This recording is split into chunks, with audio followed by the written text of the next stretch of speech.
Well, nice to see you again and talk to you. And today also we are going to talk about an important topic in Theravada Buddhism, that's Kamma. And if I may, I will begin the talk with a short story from the days of the Buddha.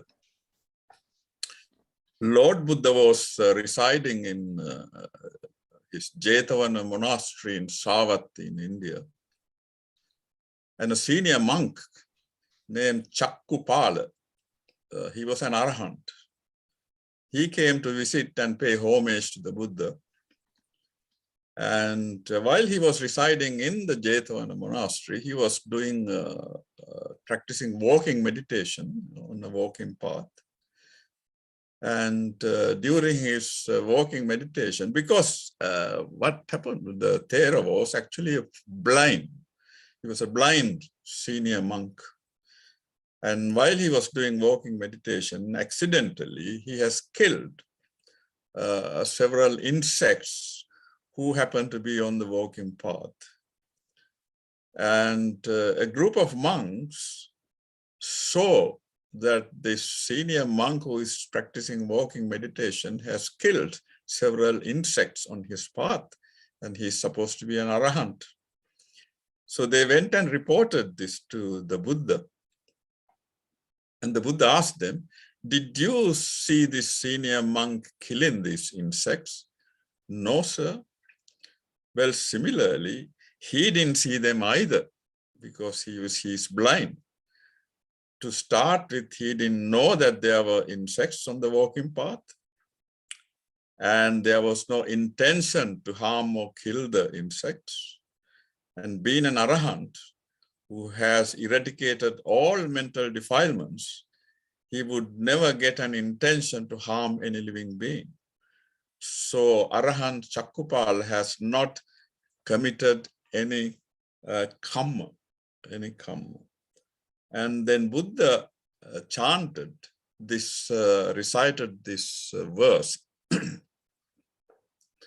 Mano pubbangama dhamma mano setta manomayam manasache paduttena vasativa karotiva tato nam dukkha manveti chakkam vahato padam. And Buddha said, all mental phenomena have mind as their forerunner. They have mind as their chief. They are mind-made. If one speaks or acts with an evil mind, suffering will follow him just as the wheel follows the footprint of the ox that draws the car. So if someone has done any action with an evil mind, the results, the suffering will follow one, just like a wheel follows the footprint of the ox. And this is the first verse of the Dhammapada. I hope, if not all of you, some of you may be familiar with the Dhammapada. And that is really supposed to be the Buddhist handbook, Buddhist disciples' handbook, Dhammapada, which contains 423 verses like this, uttered by the Buddha. And it's very important for a Buddhist to know all, probably all of them, very, very significant. And in the second verse, this is the first verse of Dhammapada. In the second verse of Dhammapada, Buddha gives the opposite, that if one has done a good deed, if one has done a deed with a good intention, happiness will follow like the shadow follows one. So the negative and the positive side. So Kamma in Pali means action, doing, act, deed. But Buddha said Kamma is actions only when they are intentional, when they are volitional, when they are done with will. So any action that's done unintentionally, accidentally or unconsciously is not considered as Kamma. Now, this concept is different from concept of Kamma in some other religions. Let us take, if you take the Jainism, in Jainism, any action is Kamma.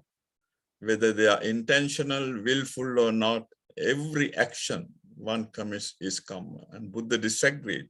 Buddha said, no, only if there is an intention, volition or will to do an act, that becomes a Kamma. Not if something is done unintentionally, accidentally or unconsciously. So like other concepts like rebirth and Paticcasamuppada, the Kamma is also quite a central fundamental aspects of the Buddhist doctrine. And it's a natural process of cause and effect. For every cause, there's an effect. And that operates with all the intentional and willful actions. And that's a natural process that does not need any external agency or superpower or almighty sitting somewhere in judgment. You have done this, you deserve this, you have done that, you deserve this. No, it's a natural process of cause and effect. And Kamma is really not a thing or an entity as such, but it's a process. It's a sort of energy, an invisible force. And if someone has done something, good or bad, with an intention, and consequences will follow sooner or later. But there is a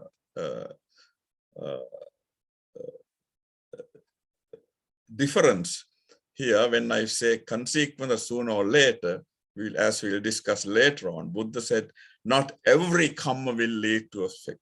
It depends on what has been done later on and the conditions that are prevalent at the time.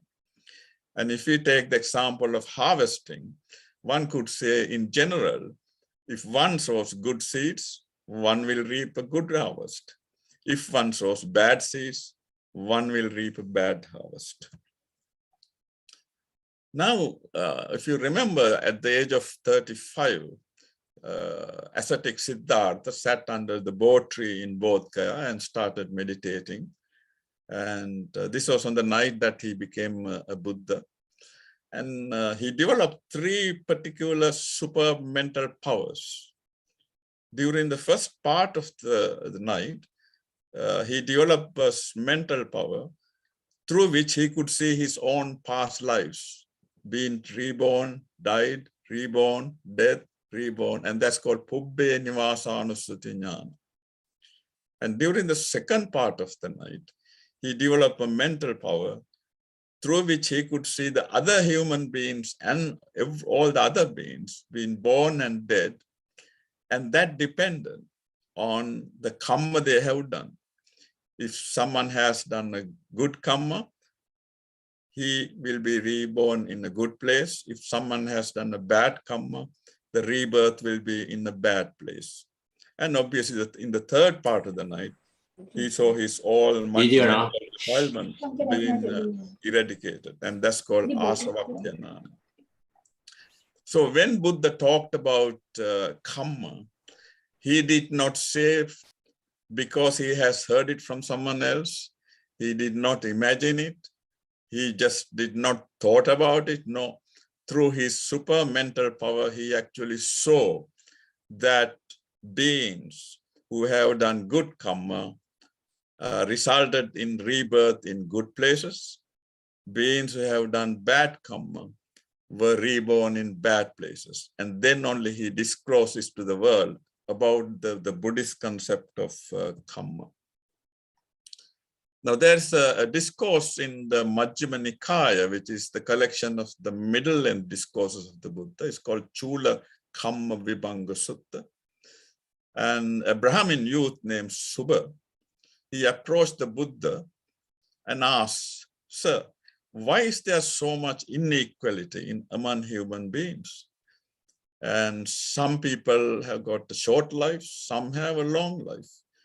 Some are sickly and vulnerable to be ill, and some are healthy.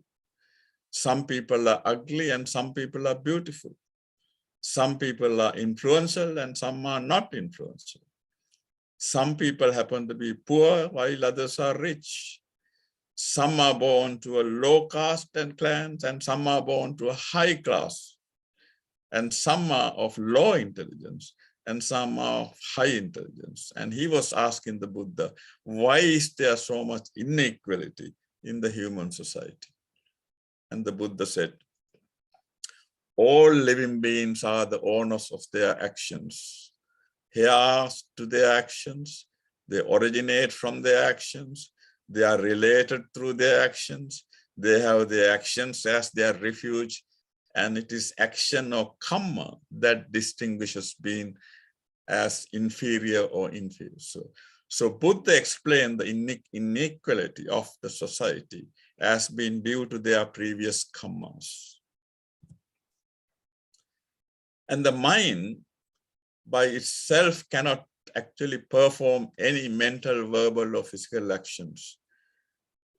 The mind needs an intention, the will, the volition. It's the volition or the intention that carries out any action, either mental or verbal or physical actions. And in another discourse of the Anguttara Nikaya, which is the collection of Buddha's numerical discourses called Nibbedika Sutta, Buddha declared, Chetanaham bhikkhave kammang vadami, chetayitva kammang karoti, kayena vachaya manasa. It is volition, intention, will that I call Kamma. By volition, one does Kamma through body, word, or mind. So clearly here the Buddha makes a declaration that what he calls Kamma is intention, it's a will, it's the volition associated with an action. But everything that happens to us, or everything happens in the world, is not due to Kamma. There are several other forces that can work.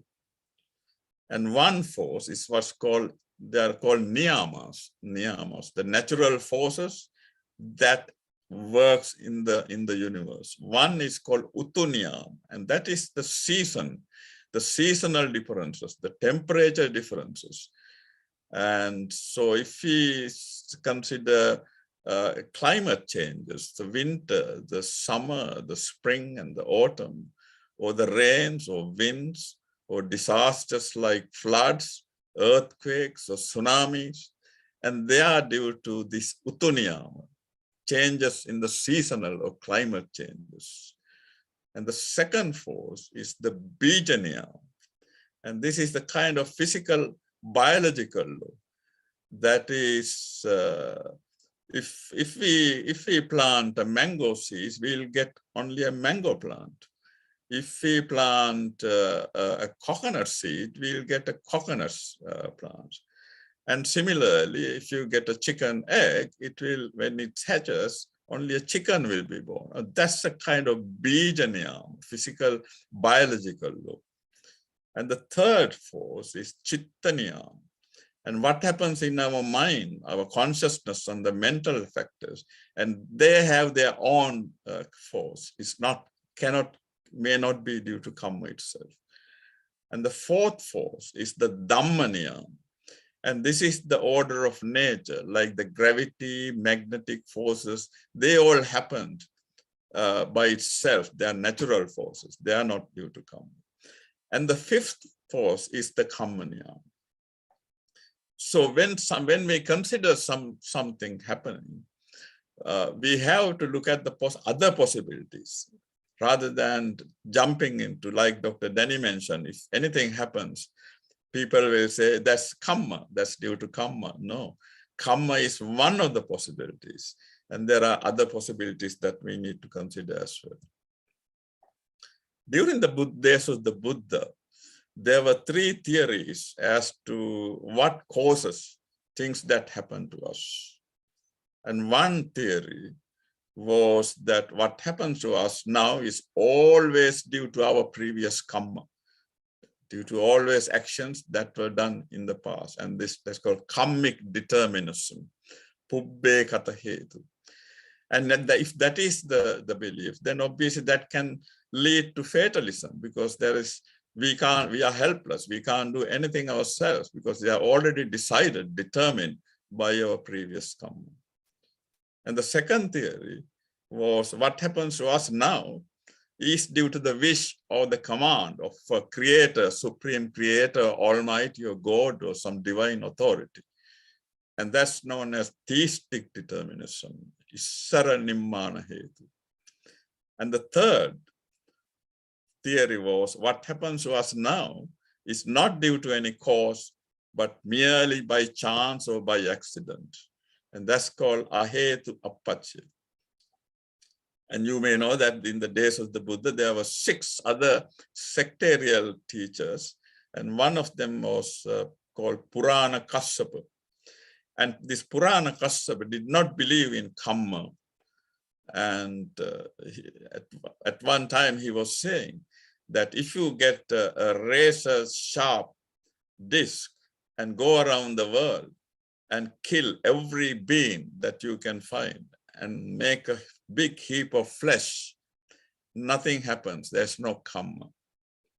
And on another occasion, he said, if you go to the banks of the river Ganges in India, and you go on the left bank of the river from bottom to the top, taking a sharp weapon and kill and torture every being that you come across. And he said, nothing happens. There's no karma.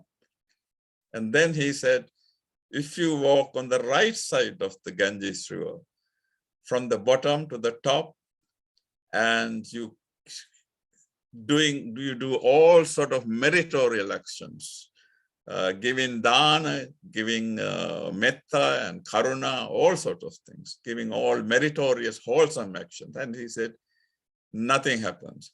There's no good in them. So he did not believe in karma, good or bad. And the problem is, if we believe in one of these theories, then obviously Buddha said in one of the discourses called Tittayana Sutta in the Anguttara Nikaya, if you believe in any of these theories, then you can kill, you can steal, you can engage in sexual misconduct, you can tell lies and do all sort of unwholesome things. And it's not your fault because they're all determined by previous karma or determined by a creator or a divine authority. And again, there is no use of doing any good things, because if there is no karma, what's the point of doing any good things? And so Buddha rejected all these three theories. Now, when we consider our actions, depending on the channel or the path that an action takes place, we can divide them into 3 types. So the first type is called Kaya Kamma, our bodily actions, or physical actions. And the second type is Vachi Kamma, the actions that we do through our speech. And the third one is mental actions, that we do things in our own mind.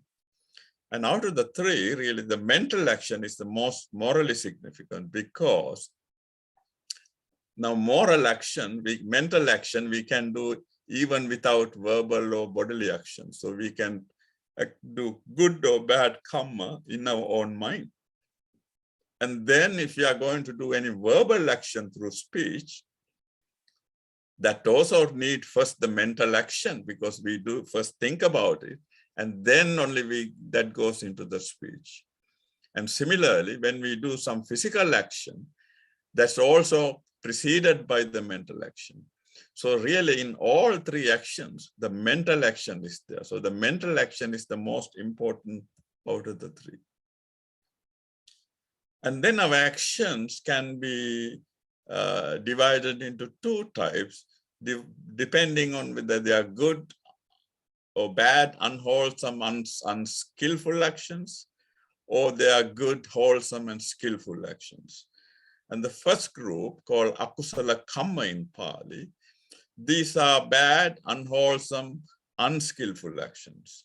And as you know, Buddha has described 3 unwholesome roots called the greed, lobha, hatred, dosa, and delusion, mohan.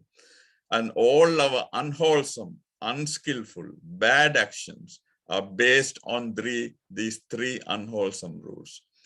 So any of the actions, whether they are mental actions or verbal actions or physical actions, if they are based on these three unwholesome rules, they are unwholesome actions. While any actions that are based on wholesome rules, like non-greed, non-hate, and non-delusion, and they are good actions, wholesome, skillful, good actions, and they are called kusala kamma. So if we consider both the psychological root of unwholesome and wholesome, and the three channels, mental, verbal, and physical, we got 6 types of kamma, 6 types of actions. Firstly, wholesome bodily actions, kusala kaya kamma. Then we got wholesome verbal action, kusala vachi kamma. Then we have wholesome mental actions, kusala mano kamma. And on the negative side, we got unwholesome bodily action, akusala kaya kamma, unwholesome verbal action, akusala vachi kamma, and unwholesome mental action, akusala mano kamma. Now, in another discourse called Kukkura Vatika Sutta, again in the Majjhima Nikaya, the collection of the Buddha's middle-length discourses, the Buddha classified Kamma into 4 groups. And the first group, he called dark Kamma, with the dark results. And what Buddha meant was unwholesome actions giving rise to unwholesome, unhappy results. And the second group, bright Kamma with the bright results, the wholesome actions with the happy result, bright results. And the third group, a mixture of dark and bright with the dark and bright results. So these are actions which may have both wholesome and unwholesome intentions. And the fourth group, Buddha described as neither dark nor bright Kamma, with neither dark nor bright effect result. And these are the Kammas.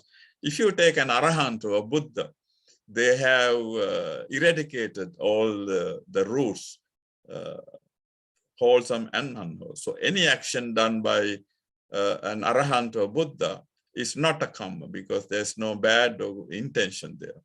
And similarly, Buddha said that when we cultivate the Noble Eightfold Path, remember Noble Eightfold Path is called good view, there's Samma Ditti, Samma Sankappa, good intentions, like there are 8 steps. And when we cultivate the 8 Noble Fold Path, there's no bad or good Kamma there. Buddha has described 10 unwholesome actions, akusala kamma. And out of the 10, 3 are done by physical actions. And the first one is killing any living beings. Living beings included not only human beings, any living creature, any animals, big or small. Killing any of them is an unwholesome action, akusala kamma. Second, stealing or taking what is not given. And that is an akusala kamma, unwholesome action.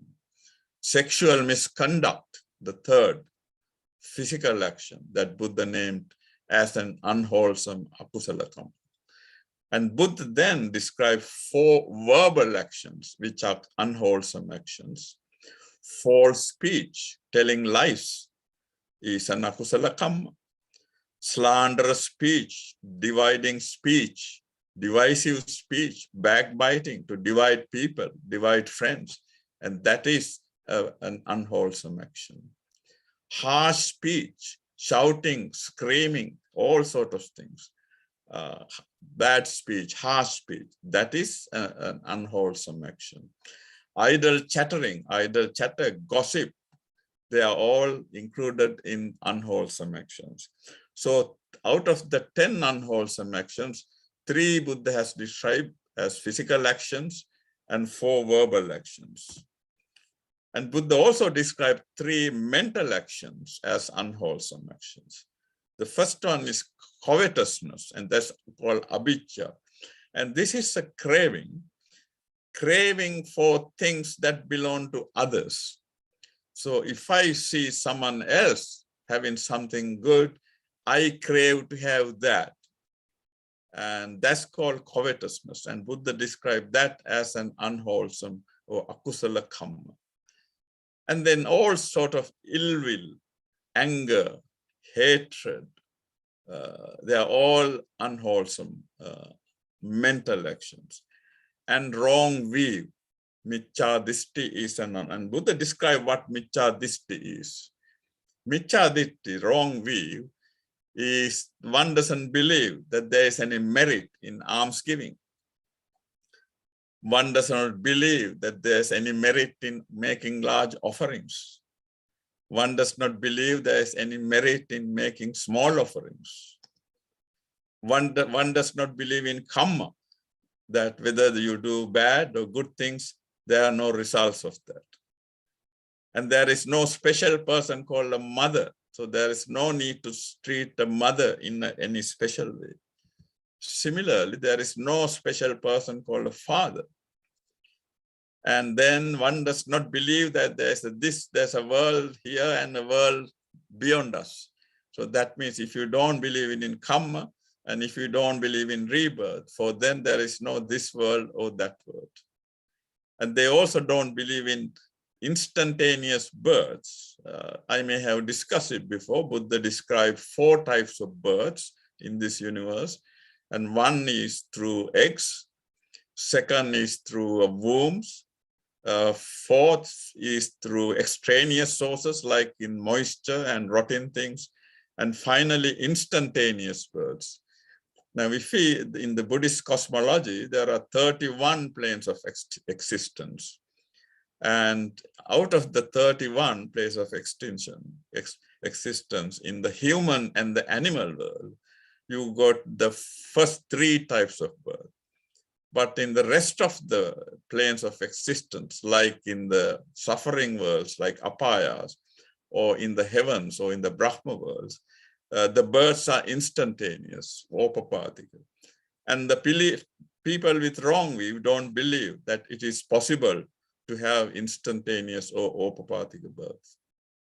And they also don't believe there are ascetics who can meditate and develop their mind, like the Arahants and Buddhas and Rishis. They can see the other worlds and come and tell us, look here, there are other worlds. People are reborn, and people are reborn according to their karma, and they don't believe that. So Buddha included these 10 things as the bad, wrong view. Now, in another discourse called Chattalisa Dhamma Sutta, Buddha expanded these 10 unwholesome actions into 40. So let us take if you take the first one, was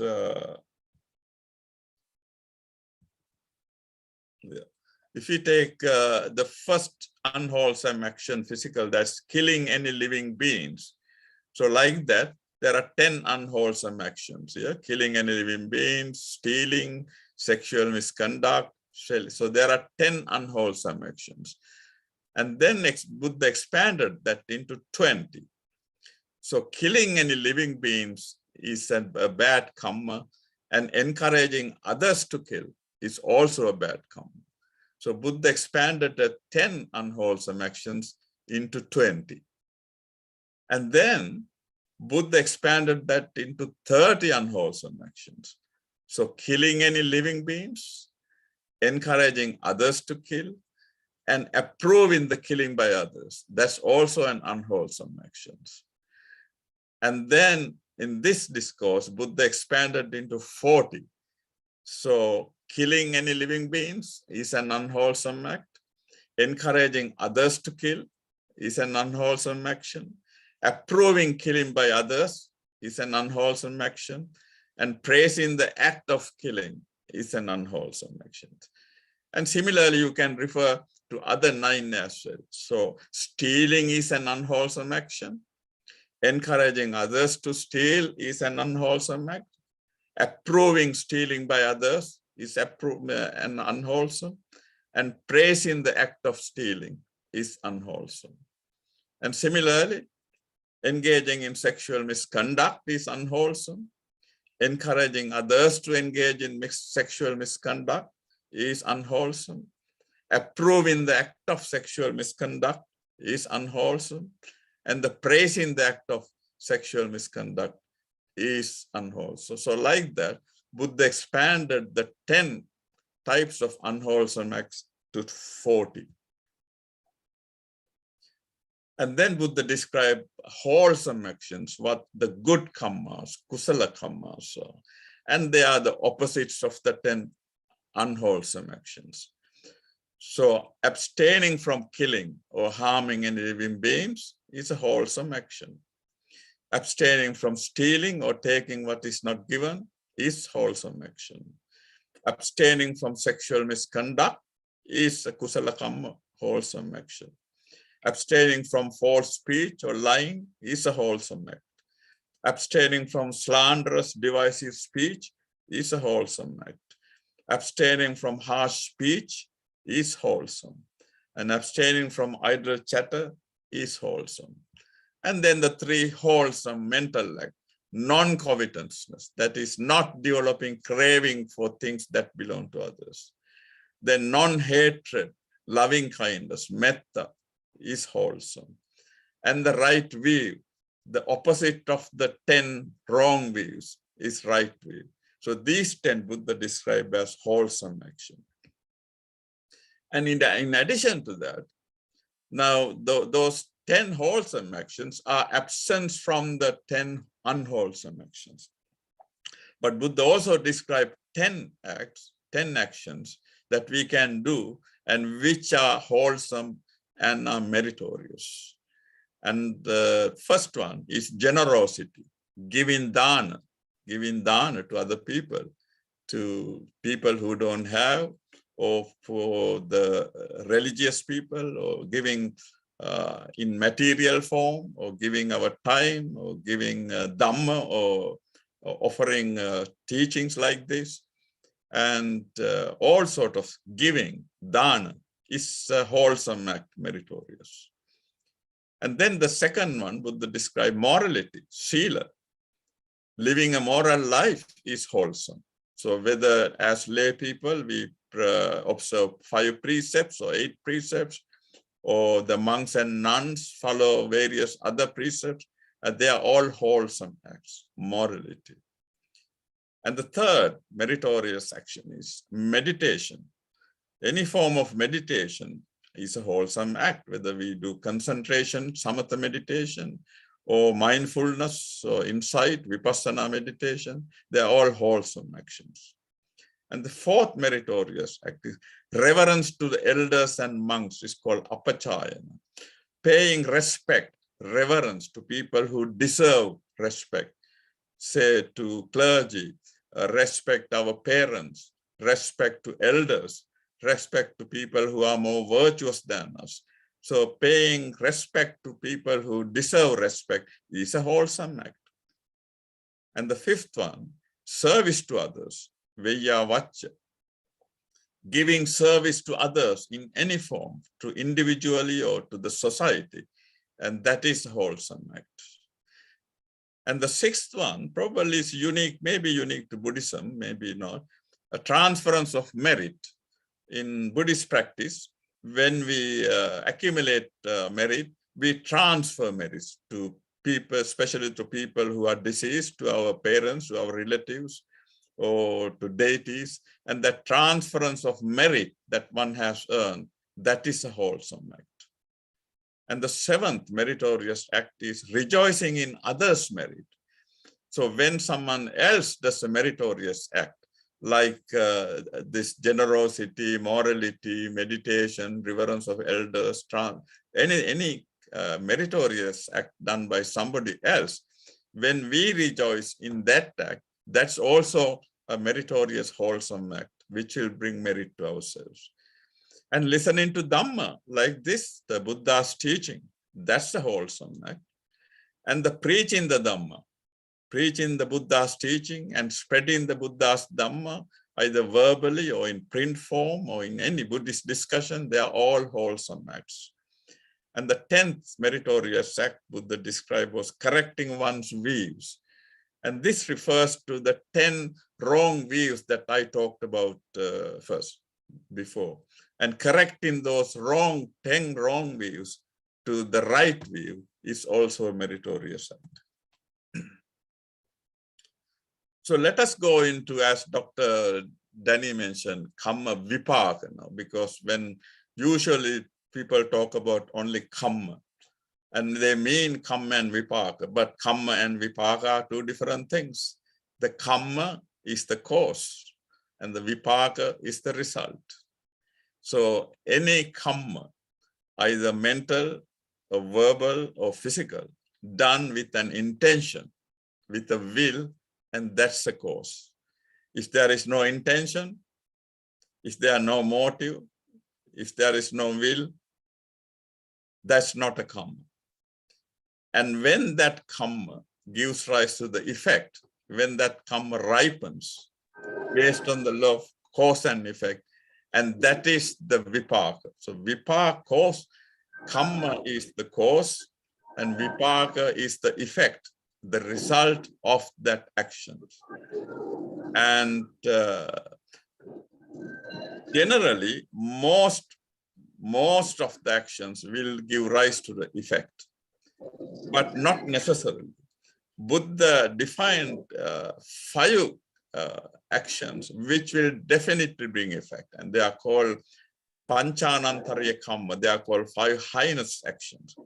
If one kills one's mother, if one kills one's father, if one kills an enlightened arahant, if one wounds the body of the Buddha, or if one creates a schism in the community of Buddhist monastics, monks and nuns, they will definitely lead to a bad effect. But when this effect happens, it cannot be changed by the influence of anybody else. So there is no higher authority who can influence the effect. And once we have done a Kamma, it can be effective from any time, from the time it is done, as long as we exist in the samsara, the cycle of birth and death. So in reality, in the Buddhist concept, until one attains Nibbana, one can experience the results of one's Kamma. Even when you are enlightened as an Arahant or Buddha, you can still suffer the consequences of Vipaka of your previous Kamma. Now, as I said in my short story, the Arahant Chakkupala, and how he became blind, Buddha explained in that story, because the monks asked the Buddha, even being an Arahant, how did he become blind? And then the Buddha gave the past story. Buddha said, in a previous life, this Chakkupala Thera happened to be a doctor specializing in eye diseases. And once a woman patient came to him who was losing her sight due to an eye disease. And she told the doctor, please cure my blindness. And if you can cure it, I and my children will come and be servants to you for the rest of my life. And so the doctor put an eye ointment into her eyes, and she recovered her sight. The eye disease was cured. But now she changed her mind. She did not want to go back and work as servants to the doctor. So she went back to the doctor and said, Doctor, my eye problem is not right. In fact, it is worse now. And when the doctor examined, he found that actually her eyesight is perfect. And then he developed a bad intention. And he wanted to teach a lesson and take revenge. And he put an eye ointment, another eye ointment, and that made her blind again. And Buddha said, and the result of that action was that even when he became an Arahant in this life, he became blind.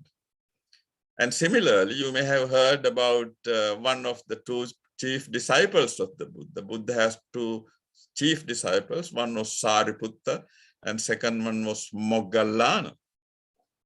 Now this Arahant Moggallana in a previous birth had killed both his mother and father. And as a result of that, he has suffered a lot in the world of suffering. But even having become an Arahant, he was murdered by 500 people. So that again, Buddha said, was the result of him killing his own mother and father. And not only Arahants, and Buddha himself had to suffer. There's a discourse called Pubba Kamma Patiloka Sutra or something. And in that, Buddha gives 12 instances, 12 examples of incidents when he had to suffer as a Buddha due to bad karma that he has performed in previous life. So even when one becomes a Buddha or Arahant, you have to still suffer the vipaka, the effects of a previous karma. But only thing is, when you are an Arahant or Buddha, you don't make any new karma. So I said, when I said every karma will result in an effect, I said it was conditional because the karma really does not operate with mechanical rigidity. That if something is done, there will be definitely an effect for that. And with the exception of those 5 karmas that I mentioned, killing your mother, father, Arahant, wound in the Buddha, and schism in the Buddha, all the other actions, is the unwholesome actions, can be lessened or sometimes even neutralized by the wholesome actions that are done afterwards. So the final result, the vipaka, will depend not only the original karma, but also the karma, the actions performed afterwards, subsequently. So hence, we should not develop a kind of a fatalistic attitude towards the concept of Buddha, that if you have done something, I will definitely suffer. No, it can be neutralized by wholesome actions. And one of the discourses the Buddha mentioned is called Lona Pala Sutta in the Anguttara Nikaya. And the Buddha said, if the results of the karma are to take effect in the same strength as it was performed, one will never get the chance to be enlightened and get out of suffering. Because throughout our samsara, during our previous millions or billions of lives, we may have committed so much of bad karma that if every karma is going to be effective, we will never get a chance to be enlightened. And in the same discourse, Buddha said, let us take 2 people. There's one person who has accumulated a lot of wholesome actions. He has been in a lot of meritorious and wholesome actions. So he got a lot of positive energy. And there's another person who has done a lot of unwholesome actions. So he is full of negative energy. And if the same unwholesome action, a minor unwholesome action, is done by these 2 people, the same thing is done by the 2 people. The person who has done a lot of wholesome actions before will experience only minor unwholesome bad results. Whereas the person who has accumulated a lot of unwholesome actions, unwholesome energy, even the same act done by this person will suffer more and might end up in a lower birth as well. And the Buddha gave an example, a simile. Buddha said, if you take a crystal of salt and put that into a glass of water, and that water will become salty immediately because there's a small amount of water and the salt of crystal will make it salty. And that was similar to a person who has done a lot of unwholesome actions and very little wholesome actions. Whereas if you put the same crystal of salt into a river Ganges, a big river, and it will dissolve immediately, and it will have no effect at all on the water. The water will not become salty. So Buddha said like that, a person who has done a lot of wholesome actions, if a minor unwholesome action is done by him, the result may not be that significant. So that means the Kamma needs the correct conditions to manifest its effect. Now, if you take the Kamma, let us take a mango seed.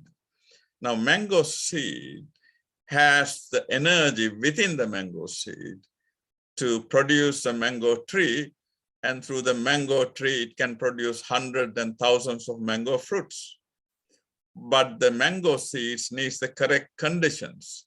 If you keep the mango seed in a box in the house, it won't do anything, no effect. So the mango seed has to be planted in soil.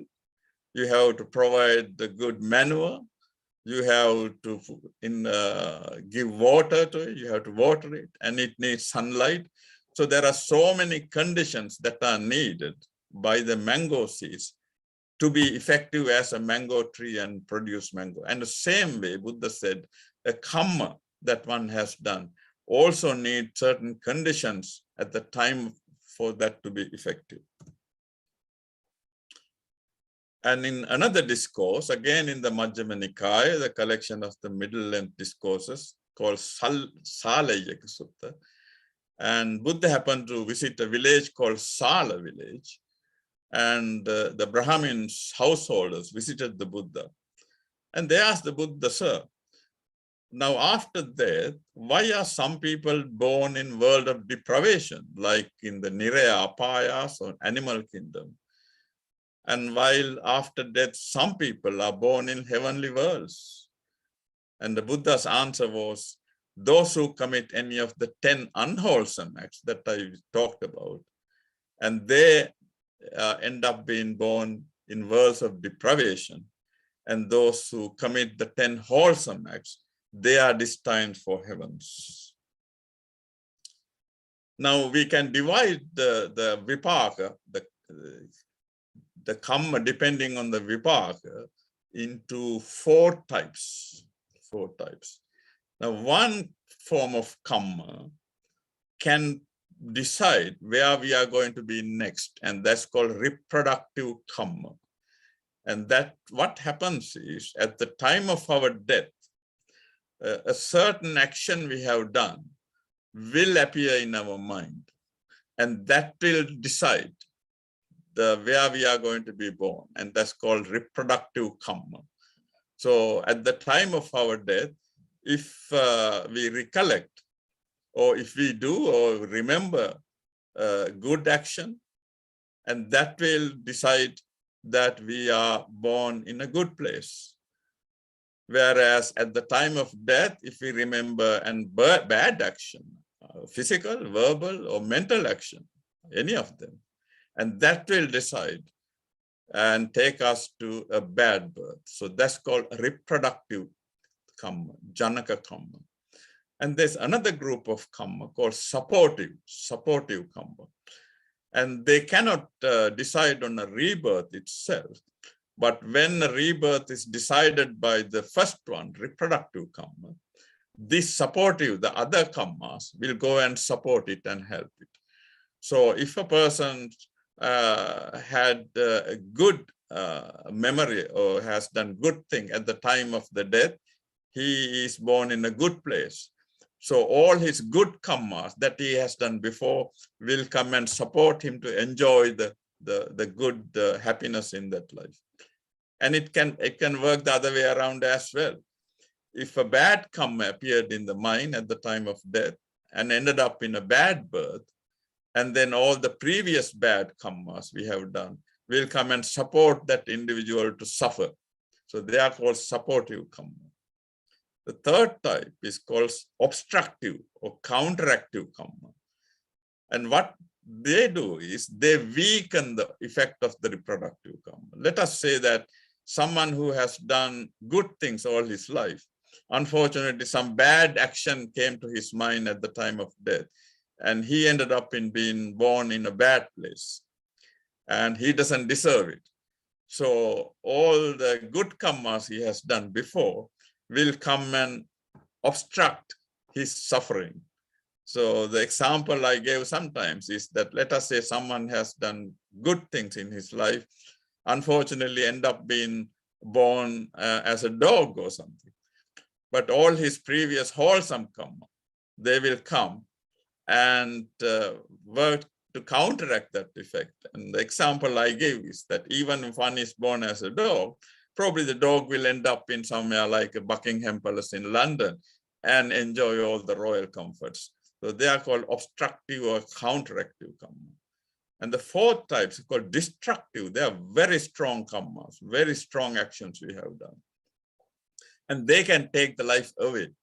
They are stronger than the obstructive karma. Let us say someone has done very bad things, unwholesome actions all his life. For some reason, at the time of death, some minor good action came in his mind and was born in a good place. And he doesn't deserve it. So all the bad karmas, the strong karmas, one of them will come and take his life away. And this is probably an explanation why after conception, sometimes a fetus is lost after 1 week, 2 weeks, 3 weeks at the time of birth, or very young children. So this probably, if it is due to a karma, and it is due to one of these destructive karma, and coming and taking the life away and sending him to a place that they deserve. So 4 types: reproductive karma, supportive karma, obstructive or counteractive karma, and destructive karma. And again, I said at the time of death, action that we have done, a physical or verbal or mental action, will act on our mind to decide the next birth. And there are 4 types of karma depending on what priority they take in deciding the next birth. And the first type is called Vaticama. Vaticama means something very serious or strong, good or bad, that we have done. At the time of death, that will come into our mind and decide the next birth. So they are called Vaticama, Garuka Karma. If there is no strong karma like that we have done, then the proximate karma, the thing we have done immediately before our birth, or thing that we have remembered immediately after death, will decide the next birth. And that's called proximate karma, the most recent karma we have done. And if that is also not there, then the habitual karma, the habitual things we have been doing in our life, one of them will come and decide, become a reproductive karma. Let us say if someone who has been killing all his life, and the killing, akusala karma, that will come. Someone has been stealing, or on the positive side, some has been meditating or observing precepts or giving dana and things like that. Wholesome, that will come. So something that one has been habitually doing in their life will come and become the reproductive karma.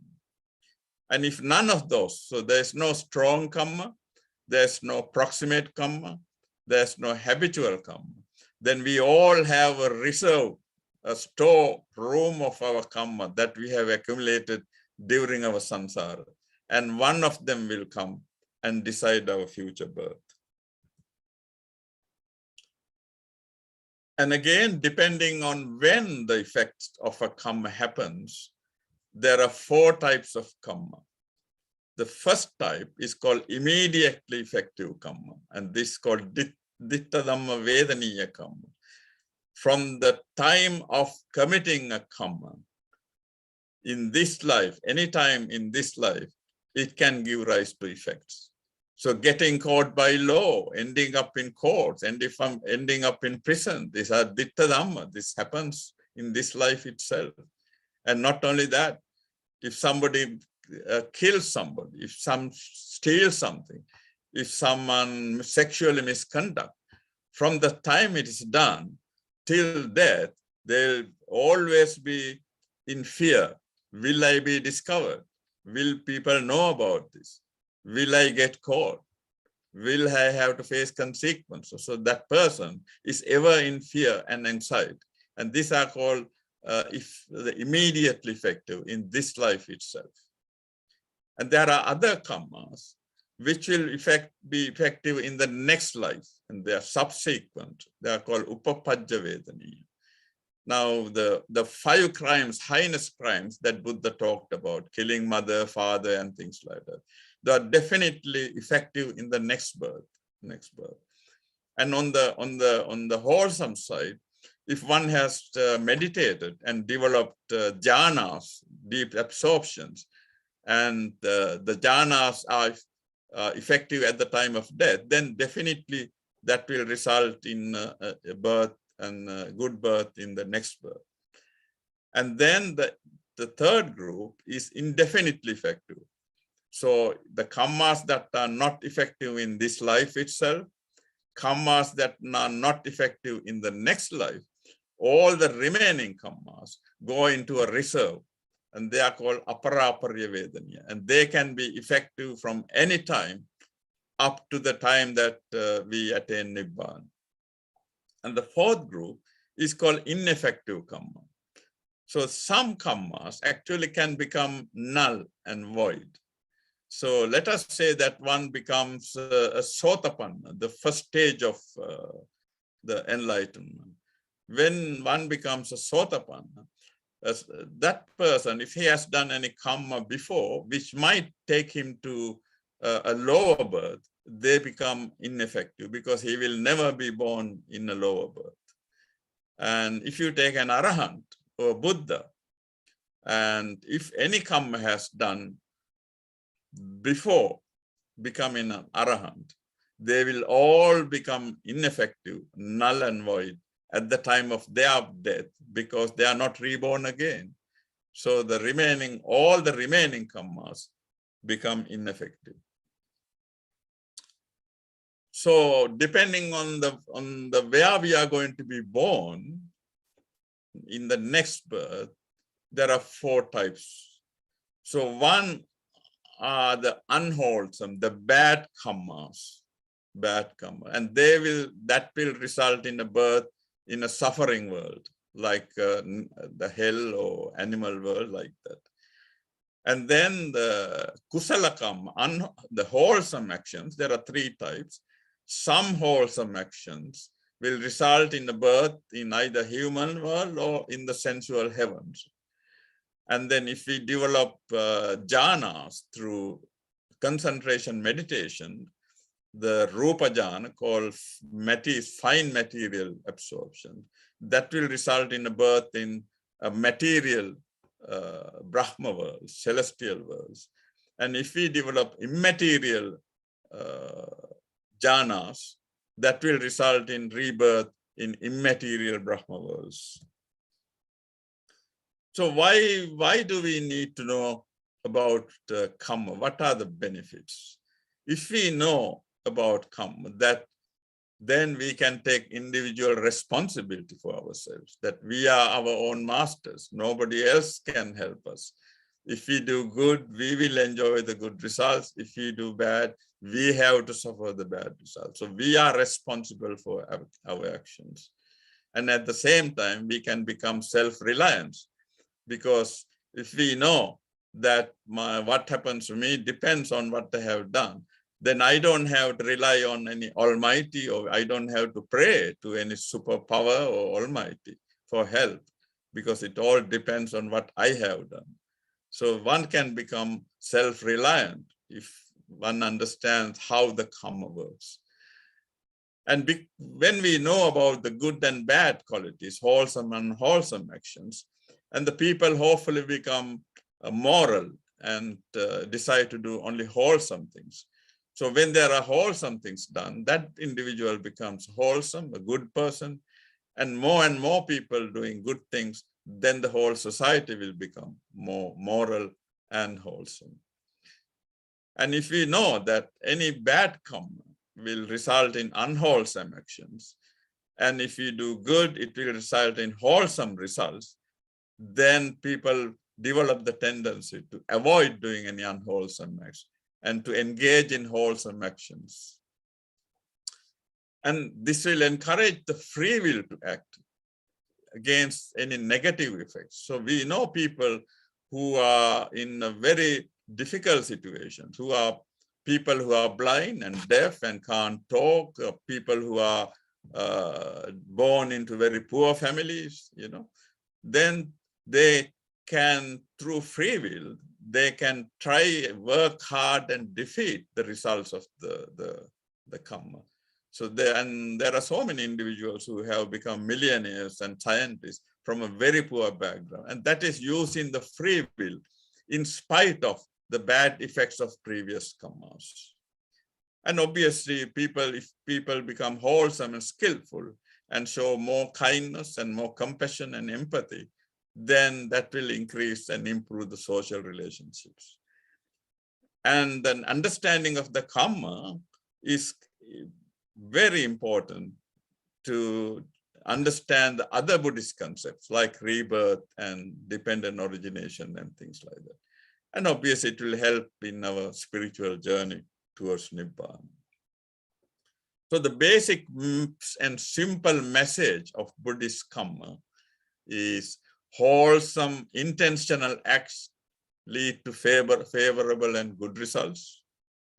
Unwholesome intentional acts lead to unfavorable or bad results. But the process is not totally deterministic, because wholesome acts that we do afterwards can affect the final results. And the Kamma places the ultimate responsibility for our destiny in our own hands. And the Kamma is not a cosmic criminal justice system. It's a natural system of cause and effect. And there is no occult power, supernatural force, or God directing it. But the problem is it's extremely difficult for us to fully comprehend how Kamma works out. And Buddha said so. And in one of the discourses called Achintita Sutta, Buddha described 4 things that we should not try hard to understand. And Buddha said, if you try hard to understand these 4, you will end up being mentally deranged. You will develop a mental illness, but you will never find the answer. What? First, the range of powers of a Buddha Visaya. One should not go into details to find out what are the range, because it's impossible. We will never find the answer. And the Buddha said the range of powers when one develops jhanas through meditation, again, is very difficult to comprehend. And the third one was, Buddha said, the exact mechanism of how Kamma works. And that only a Buddha, a Samma Sambuddha, will be able to find out how exactly Kamma. Nobody else will be. And if one tries hard, we might end up mentally deranged, but we will never find the answer. And the fourth one, Buddha said, was that speculation of the world. How did the world arise? How did the world going to end up? That's another subject. So Kamma is one of the 4 subjects that Buddha advised us against trying very hard to find out. Thank you very much. I will stop here.